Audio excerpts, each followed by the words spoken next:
Hello everyone, एक बार फिर से स्वागत है आप सभी का ऑनलाइन स्टडी में। आज देखेंगे टॉपिक नंबर 15 जिसमें बात करेंगे ऊष्मा और ऊष्मागतिकी के बारे में। तो ये टॉपिक बहुत इंपॉर्टेंट है, ध्यान से इस वीडियो को देखिए और जितने भी क्वेश्चन इसमें कराए जाएंगे उन सभी को अच्छे से याद रखने की कोशिश करेंगे। ठीक है, तो चलिए फिर स्टार्ट करते हैं। सबसे पहला प्रश्न ये कह रहा है कि परम शून्य ताप क्या है। तो ध्यान देना है कि परम शून्य ताप हम उसे कहते हैं कि वह निम्नतम तापमान जिसे प्राप्त करना संभव माना जाता है।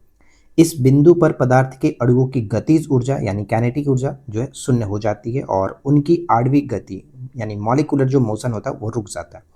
तो यहाँ पर हम क्या कहेंगे, ऑप्शन डी, वह निम्न ताप पर जिस पर आणविक गति रुक जाती है उसे कहते हैं परम शून्य तापमान। तो ऑप्शन डी होता है।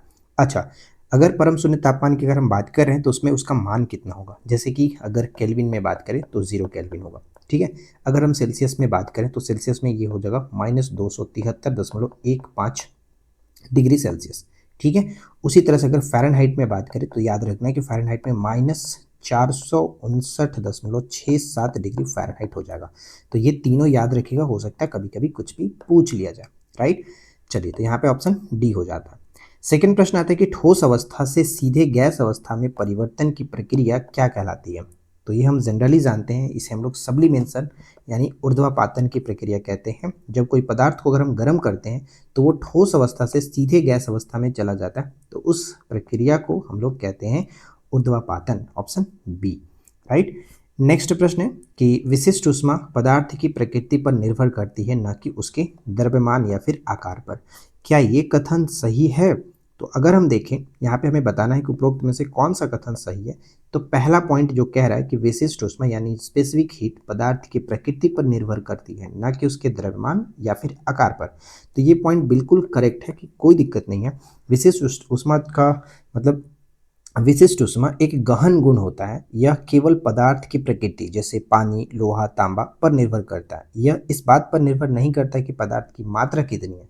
राइट, तो ये पॉइंट बिल्कुल करेक्ट है। जल की विशिष्ट ऊष्मा की अगर हम बात करें तो यहाँ पे देखिए, जल की विशिष्ट ऊष्मा अन्य पदार्थों की तुलना में सर्वाधिक होती है, 4200 जूल प्रति केजी डिग्री सेल्सियस। यहाँ पर ये पॉइंट करेक्ट हो जाता है। यानी यहाँ पर मैं आपको बता दूं कि जल की जो विशिष्ट ऊष्मा होती है अन्य सभी के तुलना में सबसे ज़्यादा होता है। राइट, तो यहाँ पे फर्स्ट और सेकंड करेक्ट है। तीसरा पॉइंट आता है कि ऊष्माधारिता पदार्थ के द्रव्यमान पर निर्भर नहीं करता। अब यहाँ पे ध्यान दीजिएगा कि ऊष्माधारिता एक विशिष्ट मतलब विस्तृत गुण होता है। यह पदार्थ के द्रव्यमान पर निर्भर करता है। द्रव्यमान जितना अधिक होगा ऊष्माधारिता उतनी ही अधिक होगी। ठीक है, तो ये पॉइंट यहाँ पर कहना गलत होगा कि निर्भर नहीं करता द्रव्यमान पर। तो पहला और दूसरा सही है, हमें सही बताना था। फर्स्ट और सेकंड ऑप्शन ए को टिक करेंगे। राइट, तो उम्मीद है कि यहाँ तक आप अच्छे से वीडियो को देख रहे होंगे, सब चीज़ें समझ में आ रहा होगा। इससे पहले कि अगर आपने 14 वीडियो को नहीं देखा है तो प्लेलिस्ट बना हुआ है, वहाँ से आप देख सकते हो।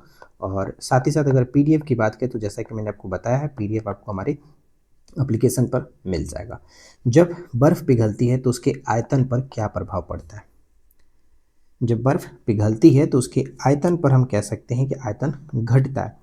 देखिए, असामान्य प्रसार होता है ये। अधिकांश पदार्थ को जब हम गर्म करते हैं तो पिघलने पर उसका आयतन बढ़ता है, लेकिन पानी का व्यवहार 0 डिग्री सेल्सियस से 4 डिग्री सेल्सियस तक बीच ये उल्टा होता है, क्योंकि 0 से लेकर के 4 डिग्री सेल्सियस तक अगर हम करेंगे तो उसका आयतन घटता है 4 डिग्री, क्योंकि 4 डिग्री सेल्सियस पर हम जानते हैं कि पानी का जो घनत्व होता है वो सबसे ज़्यादा होता है। 4 डिग्री सेल्सियस पर घनत्व सबसे ज़्यादा होगा, तो यहाँ पर आयतन हमेशा कम होगा, क्योंकि घनत्व और आयतन एक दूसरे के अपोजिट होते हैं, एक बढ़ेगा तो एक घटेगा।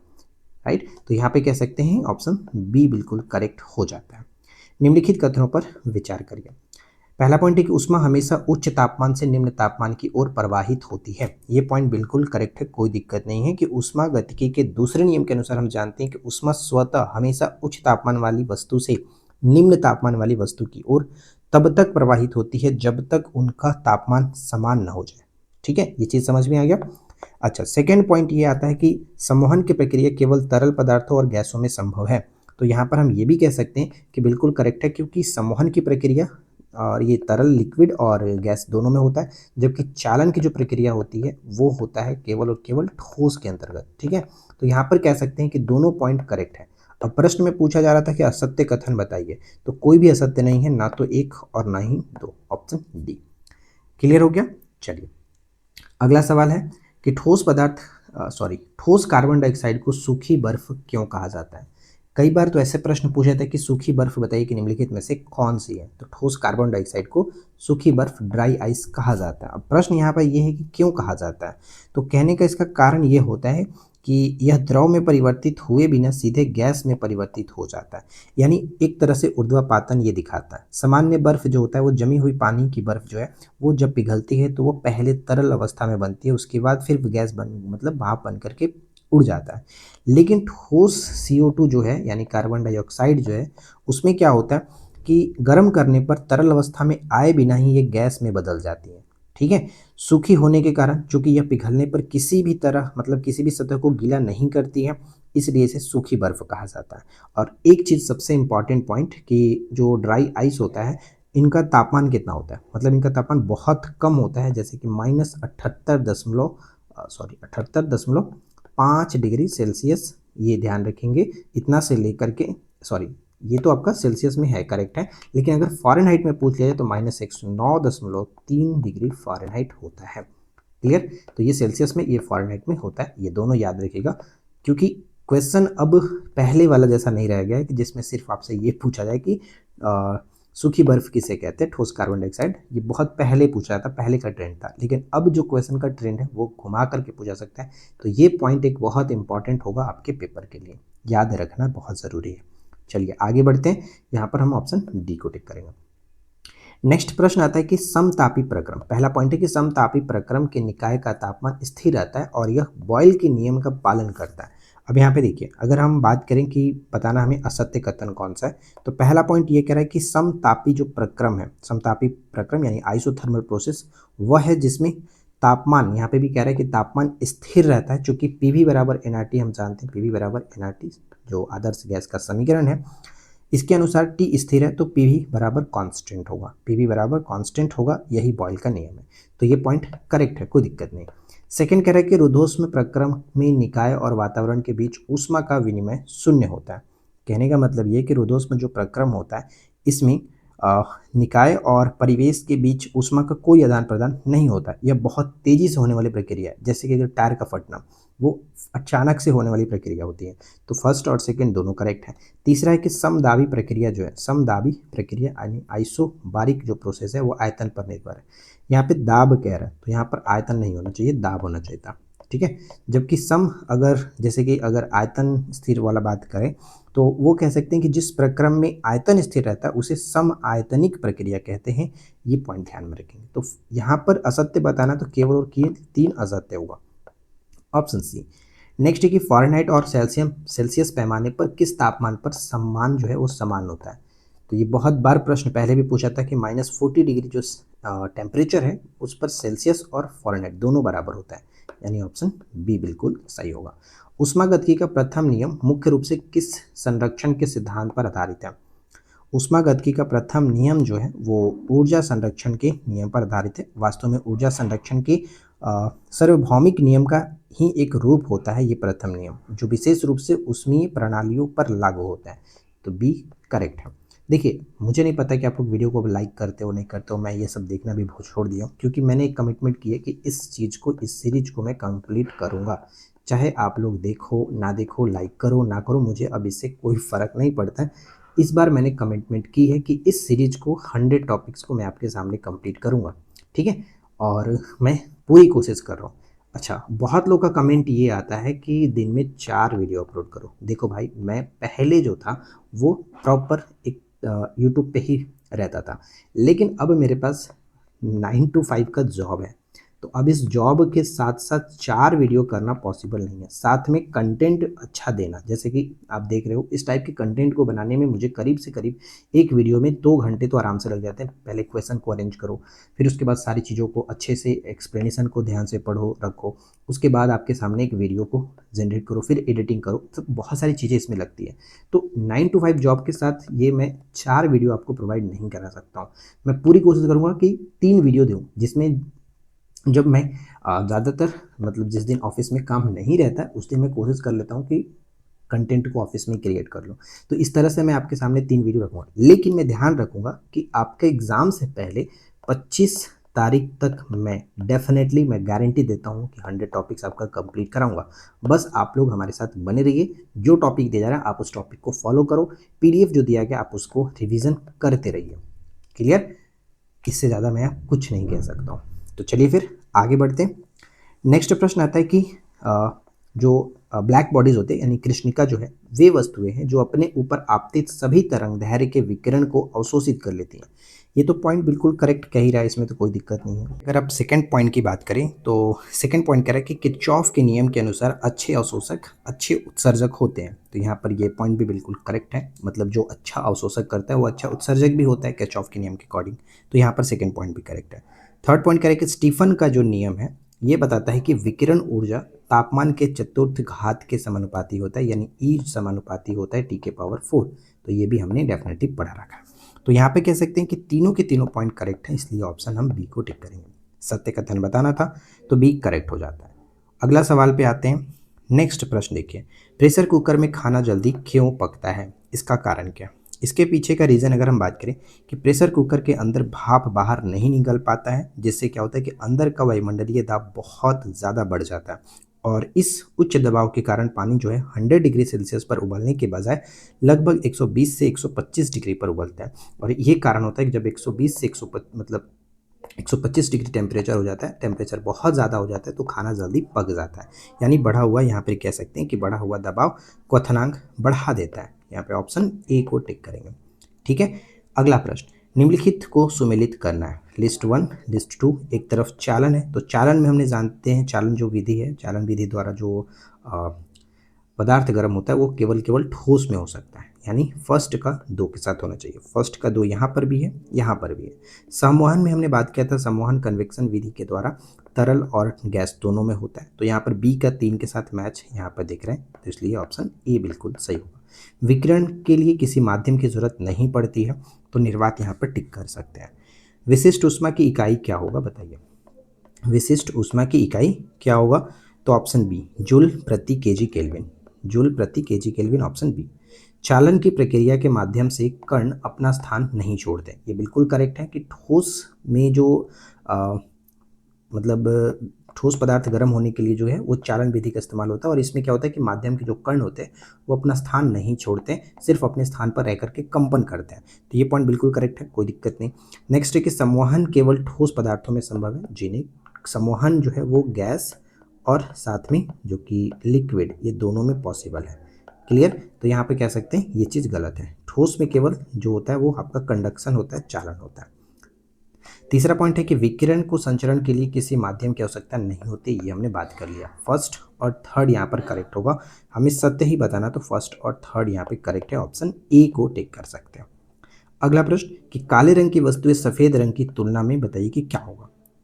काले रंग की वस्तुएं जो हैं वो सफ़ेद रंग की तुलना में ऊष्मा का बेहतर अवशोषक होगा, यानी जो ब्लैक कलर का बॉडी हो वो काफ़ी ज़्यादा एब्जॉर्व करता है ऊष्मा को, तो अवशोषित करेगा और बेहतर यहाँ पर कह सकते हैं विकर्ण करता होगा। तो ये दोनों के दोनों पॉइंट बिल्कुल सही आंसर है। ठीक है, तो यहाँ पे ऑप्शन हम ए को टिक कर सकते हैं।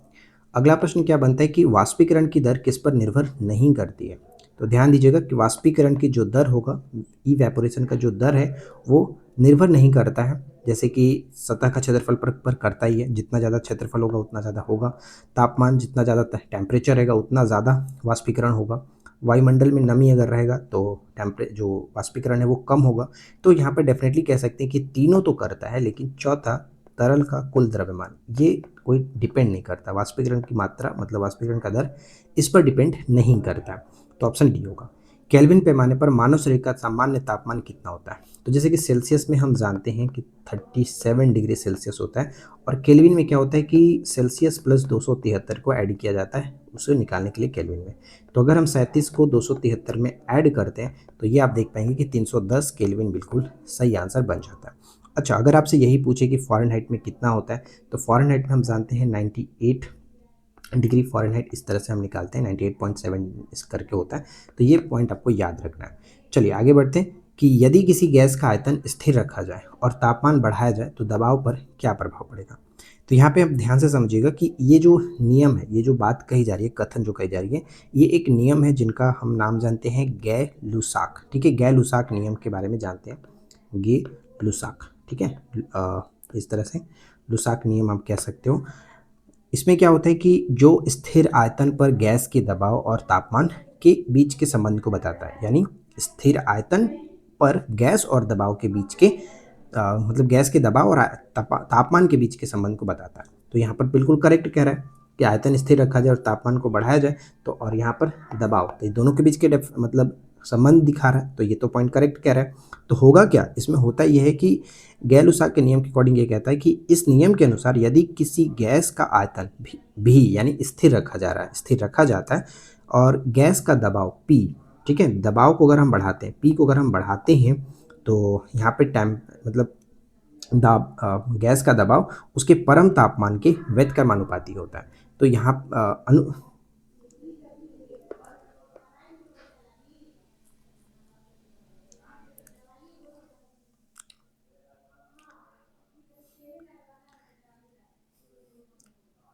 देखिए नेक्स्ट हमारा प्रश्न क्या बनता है कि यदि किसी गैस का आयतन स्थिर रखा जाए और तापमान बढ़ाया जाए तो दबाव पर क्या प्रभाव पड़ता है। अब ये जो कंडीशन है वो एक नियम के अकॉर्डिंग होता है, जिसे हम लोग गे लुसाक नियम के नाम से जानते हैं, ठीक है, गे लुसाक नियम कहा जाता है, लॉ। तो इसमें होता ये है कि इनके मतलब इस नियम के अकॉर्डिंग ये होता है कि यदि किसी गैस का आयतन भी स्थिर रखा जाए तो गैस का दबाव P उसके परम तापमान T के अनुक्रमानुपाती होता है। यानी कहने का मतलब जब अनुपाती है, डायरेक्ट प्रोपोर्शनल है, तो कहने का मतलब कि अगर हम तापमान को बढ़ाएंगे तो दबाव भी बढ़ेगा, दबाव भी बढ़ेगा, यानी ऑप्शन बी यहाँ पर करेक्ट हो जाता है। नेक्स्ट प्रश्न ये कह रहा है कि गैसों का प्रसार गुणांक ठोसों की तुलना में बहुत अधिक होता है और हमें क्या बताना है, हमें असत्य कथन बताना है। तो ध्यान रखिएगा, ये जो पॉइंट कह रहा है कि गैसों का प्रसार गुणांक ठोसों की तुलना में अधिक होता है, जो कि बिल्कुल सही है, कोई दिक्कत नहीं है, ठीक है। सेकेंड पॉइंट है कि चार्ल्स के नियम के अनुसार स्थिर दाब पर आयतन तापमान के व्युत्क्रमानुपाती होता है। चार्ल्स के नियम के अनुसार हम जानते हैं कि स्थिर दाब यानी कांस्टेंट प्रेशर पर किसी गैस का आयतन भी उसके परम ताप के अनुक्रमानुपाती होता है, ना कि व्युत्क्रमानुपाती होता है। अनुक्रमानुपाती का मतलब हुआ कि डायरेक्ट प्रोपोर्शनल होता है, ठीक है। यानी यहाँ पर हम कह सकते हैं कि स्थिर, अगर दाब स्थिर है तो P और यहाँ पर आयतन, मतलब सॉरी, देखिए कहने का मतलब कि अगर यहाँ पे दाब स्थिर है तो आयतन और तापमान यानी यहाँ पर V और T एक दूसरे के इस तरह से होगा, अनुपाती होता है। तो ये पॉइंट यहाँ पर गलत कह रहा था, व्युत्क्रमानुपाती नहीं होगा, ये आपका डायरेक्ट प्रोपोर्शनल होता है। क्लियर। तीसरा एक आदर्श गैस का समीकरण Pv बराबर nRT होता है, ये तो पॉइंट करेक्ट है ही। तो फर्स्ट और थर्ड यहाँ पर सही था, असत्य केवल 2 है, तो राइट आंसर बी निकल करके आ जाता है। उष्मागति का शून्यवां नियम की अवधारणा प्रदान करता है। उष्मागति के जो शून्यवां नियम है यानी जो 0th नियम है, उसमें हम देखते हैं ये तापमान पर बात करता है। क्यों? क्योंकि इसमें देखिए कई इसके जैसे कि जनरली हम जानते हैं कि 4 नियम है, उष्मागतिकी के 4 नियम है। एक तो आपका सबसे पहले देखने को मिलता है शून्यवां नियम, ठीक है। शून्यवां नियम जो है वो प्रदान, इसमें जो अवधारणा प्रदान की गई है वो तापमान पर प्रदान की गई है, राइट, 0 वाला तापमान पर। पहला जो नियम है उष्मागतिकी का प्रथम नियम, ये आंतरिक ऊर्जा पर डिपेंड करता है, आंतरिक ऊर्जा के बारे में बताता है, आंतरिक ऊर्जा के बारे में बताता है। दूसरा जो नियम है यानी द्वितीय नियम है, ये एंट्रोपी के बारे में बताता है, एंट्रोपी और ऊष्मा प्रवाह की दिशा के बारे में बताता है। एंट्रोपी, ये आगे भी मिलेगा आपको, एंट्रोपी वाला वर्ड ध्यान रखिएगा, एंट्रोपी और ऊष्मा प्रवाह, एंट्रोपी और ऊष्मा प्रवाह, ऊष्मा प्रवाह, राइट। अच्छा, तीसरा जो नियम है उष्मागतिकी का तीसरा नियम, ये परम शून्य ताप पर एंट्रोपी के मान को दिखाता है। परम शून्य ताप पर, परम शून्य ताप पर, जो कि एंट्रोपी का नियम, एंट्रोपी का नियम। तो ये देखिए ये सारी चीज़ें आपको एक्सप्लेनेशन में देखने को मिलेगा। बेसिकली जो क्वेश्चन का मतलब था वो आपका यहाँ पर ऑप्शन सी देखने को मिल जाता है। अगला प्रश्न क्या कह रहा है, अगला प्रश्न हमारा ये बनता है कि एंट्रोपी क्या मापती है। तो एंट्रोपी जो है वो हम कहते हैं कि प्रणाली की अवस्था को मापता है, प्रणाली की अवस्था को, ऑप्शन बी बिल्कुल सही आंसर बनेगा। अगला प्रश्न है उष्मा के कैलोरी, उष्मा का मात्रक कैलोरी है और एक कैलोरी बराबर 4.186 जूल होता है, जिसे हम लोग 4.1 मतलब 18 जो है 4.2 जूल भी कहा जाता है, इस तरह से भी लगभग में ले लिया जाता है। तो ये पॉइंट करेक्ट है। जल का अधिकतम घनत्व तो 4 डिग्री सेल्सियस पर होता है, ये भी सही है। जल का आयतन 0 से लेकर के 4 डिग्री से गर्म करने पर बढ़ता है, जी नहीं, क्योंकि आयतन 4 डिग्री देखिए अधिकतम घनत्व तो 4 डिग्री पर ज़्यादा होगा, तो यहाँ पे 0 से 4 जाने पर आयतन जो होगा वो कम होगा, आयतन घटता है। 4 के बाद आयतन बढ़ना स्टार्ट होता है। तो यहाँ पर फर्स्ट और सेकंड सही है, गलत हमें बताना है, तो कह सकते हैं केवल 3 गलत है। ऑप्शन ए को टिक करेंगे, 3 गलत है। वास्तविक गैस किस स्थिति में आदर्श गैस की तरह व्यवहार करती है? तो वास्तविक जो गैसें हैं यहाँ पर हम कह सकते हैं वो कम दबाव और उच्च तापमान पर एक तरह से आदर्श गैस की तरह व्यवहार करेंगे। कम तापमान मतलब कम दबाव और उच्च तापमान। नेक्स्ट कह रहा है कि गुप्त ऊष्मा क्या होता है? लेटेंट हीट बताइए कि क्या होता है। यहाँ पे हम ध्यान से समझेंगे कि गुप्त ऊष्मा जो है, ऊष्मा की वह मात्रा होती है जो किसी पदार्थ के तापमान में परिवर्तन किए बिना उसकी भौतिक अवस्था जैसे ठोस से द्रव या फिर द्रव से गैस को बदलने के लिए आवश्यक होता है। और अकॉर्डिंग टू ऑप्शन हम कह सकते हैं कि अवस्था बदलने के लिए आवश्यक ऊष्मा बिना तापमान बदले, इसी को कहते हैं गुप्त ऊष्मा। Option B. सूर्य की ऊष्मा पृथ्वी पर किस माध्यम से पहुंचती है? तो हमने ऊपर में बात किया था कि जो विकिरण माध्यम है उसे चलने के लिए किसी मीडियम की आवश्यकता नहीं पड़ती है, तो विकिरण माध्यम से क्या होगा कि हमारा पृथ्वी गर्म होगा। Option C. अगला है कि ऊष्मागतिकी का दूसरा जो नियम है ऊष्मा के प्रवाह की दिशा निर्धारित करता है। तो ये हमने बात किया था ऊपर में कि जो हमने अच्छे से आपको बताया था ऊपर में कि ऊष्मागतिकी के 4 जो नियम हैं, जीरोथ, फर्स्ट, सेकंड और थर्ड, इसमें हमने बात किया था कि दूसरा नियम जो ऊष्मा के प्रवाह की दिशा को निर्धारित करता है। तो पहला पॉइंट करेक्ट है, कोई दिक्कत नहीं। सेकंड कह रहा है कि केल्विन प्लैंक जो कथन ऊष्मा इंजन से संबंधित है, यहाँ पर ध्यान रखिएगा ये पॉइंट भी करेक्ट है कि केल्विन प्लैंक जो कथन है वो ऊष्मा इंजन से संबंधित है। और तीसरा कह रहा है कि क्लाउसियस कथन रेफ्रिजरेटर से संबंधित है। यहाँ पे तीनों के तीनों पॉइंट बिल्कुल करेक्ट है और इसमें किसी प्रकार का कोई दिक्कत नहीं है। ऑप्शन सी को टिक करेंगे, 1 2 3 तीनों सही है। ठीक है, तो जैसे कि अब ये जो आप वर्ड सुन रहे होंगे क्लाउसियस कथन, इसके बारे में मैं थोड़ा बताना चाहूँगा।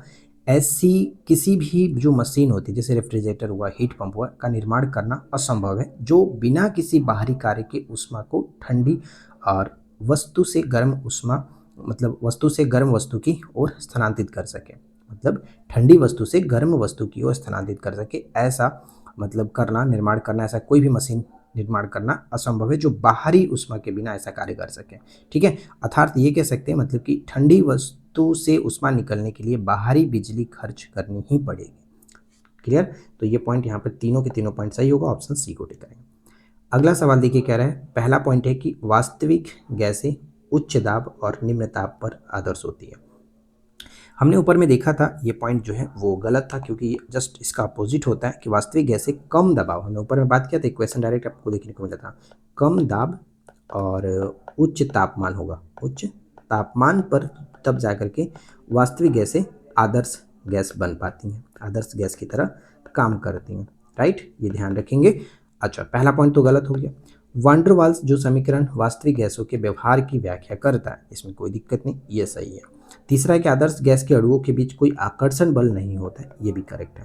तो 2 और 3 दोनों करेक्ट है। हमें असत्य बताना था, केवल एक असत्य, इसलिए ऑप्शन ए को टिक करेंगे। नेक्स्ट प्रश्न आता है कि कथन कह रहा है कि 100 डिग्री पर भाप और 100 डिग्री पर उबलते पानी की तुलना में अधिक गंभीर जलन पैदा करती है। क्यों? क्योंकि इसमें गुप्त ऊष्मा होती है, भाप में वाष्पीकरण की गुप्त ऊष्मा होती है, इस वजह से ज़्यादा जलन हमें महसूस होता है। तो कथन का कारण जो कि सही व्याख्या भी कर रहा है, इसलिए ऑप्शन ए को टिक करेंगे। राइट, ए करेक्ट है। वायुमंडलीय मुख्य रूप से किसके द्वारा गर्म होता है? वायुमंडल मुख्य रूप से पृथ्वी के विकिरण से गर्म होता है। Option B. स्टीफन का नियम किससे संबंधित है? स्टीफन का जो नियम है वो हमने देखा था, ये ऊर्जा विकिरण के दर से संबंधित है। Option B. न्यूटन का शीतलन नियम तभी लागू होता है जब तापमान का अंतर बहुत अधिक हो। जी नहीं, तापमान का अंतर मतलब कम होना चाहिए, तब जाकर के ये नियम लागू होता है। यानी न्यूटन का शीतलन नियम केवल तभी लागू होगा जब वस्तु और उसके वातावरण के बीच तापमान का अंतर कम होता है। यदि तापमान का अंतर बहुत अधिक होता है तो यह जो सटीक परिणाम नहीं देता। तो ये पॉइंट ध्यान रखिएगा, ये चीज़ गलत होगा। शीतलन की दर वस्तु और वातावरण के तापमान के अंतर के समानुपाती होता है। तो ये कहेंगे, ये पॉइंट जो कि इसमें कोई दिक्कत नहीं है, ये पॉइंट हमारा सही है। ठीक है, ये सही है। तो अच्छा, तीसरा पॉइंट भी है कि यह नियम संवहन द्वारा ऊष्मा हानि पर आधारित होता है। तो 2 और 3 दोनों सही होगा, हमें सत्य कथन बताना है, 2 और 3 दोनों सही है। ऑप्शन बी को टिक करेंगे।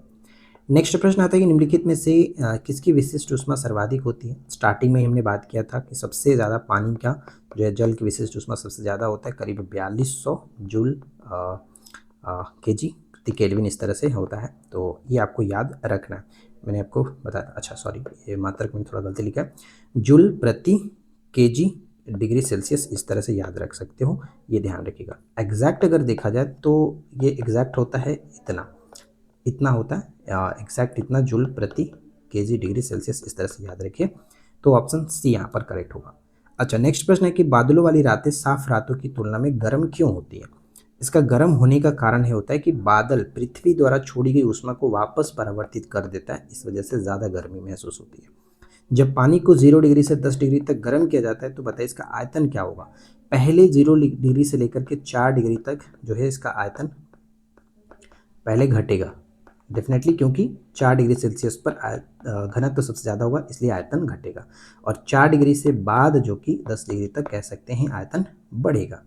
ठीक है, बढ़ेगा, ये थोड़ा सा याद रखिएगा। तो पहले घटता है फिर बढ़ता है, यहाँ पर कह सकते हैं ऑप्शन सी होगा। क्लियर, ये ध्यान रखिएगा ऑप्शन सी।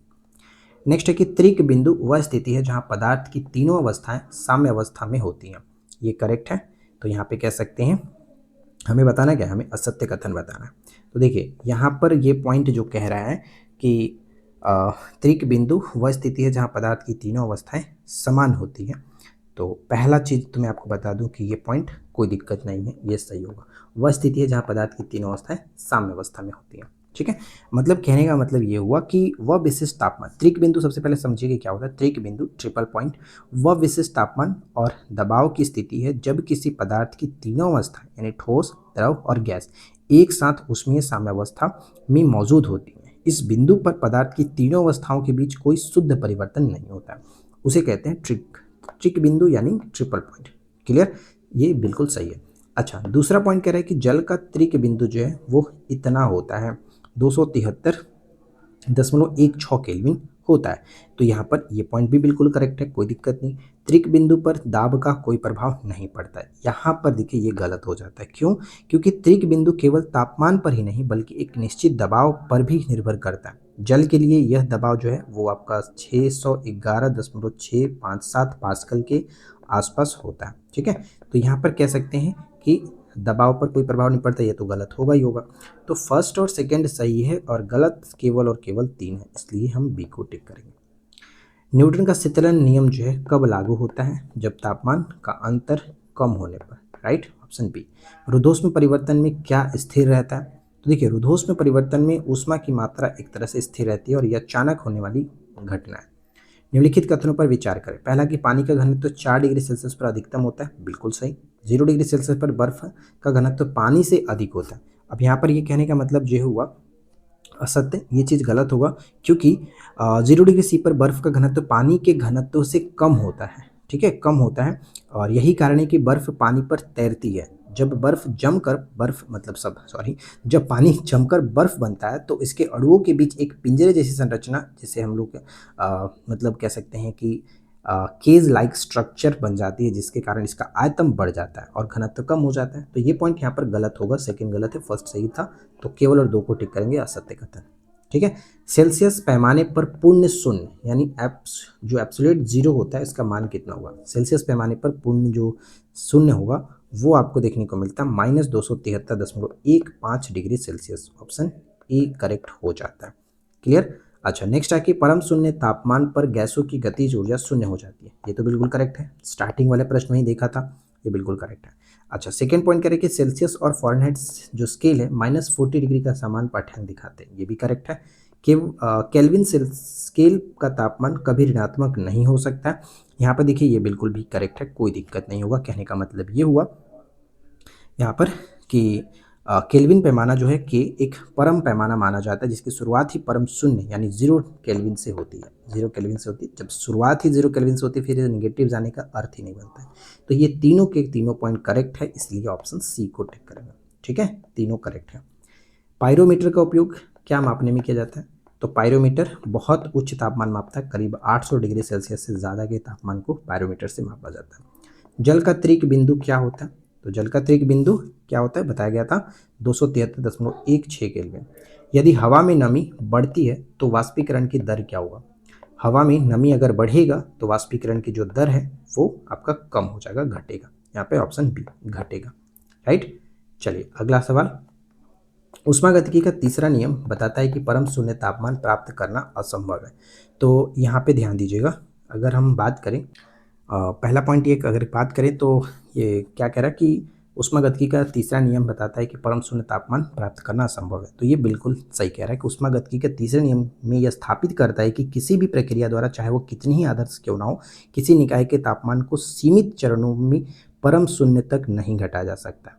राइट। तो ये पॉइंट बिल्कुल करेक्ट है। तापमान की केल्विन स्केल को परम स्केल कहा जाता है, ये करेक्ट है। केल्विन स्केल पर हिमांक जो है वो आपका 273 की होता है। तो ये तीनों के तीनों पॉइंट बिल्कुल करेक्ट हो जाता है। जैसे एक्चुअली 273.15 केल्विन होता है, लेकिन इसे हम लोग 273 के रूप में लिख सकते हैं, तो लिखा जाता है। तो ये तीनों के तीनों पॉइंट करेक्ट हो जाता है, तो कोई भी गलत नहीं है, सभी सत्य है। पारा कितने तापमान पर जमता है? तो देखिए पारा जो है -39 डिग्री सेल्सियस पर जमता है, ऑप्शन सी। जबकि एल्कोहल जो है वो -115 डिग्री सेल्सियस तक ये जो कि जमता है। तो ये दोनों याद रखना इंपॉर्टेंट है। नेक्स्ट है कि पारा तापमापी लगभग कितने ताप की सीमा मापने के लिए प्रयुक्त होता है? पारा तापमापी का जो इस्तेमाल है वो हम लोग 30 डिग्री सेल्सियस से 350 डिग्री सेल्सियस तक कर सकते हैं। नेक्स्ट आता है कि पूर्ण विकिरण उतापमापी किस नियम पर आधारित होता है? तो ये जो होता है वो स्टीफन के नियम पर आधारित होता है, ऑप्शन सी, स्टीफन के नियम पर आधारित होता है।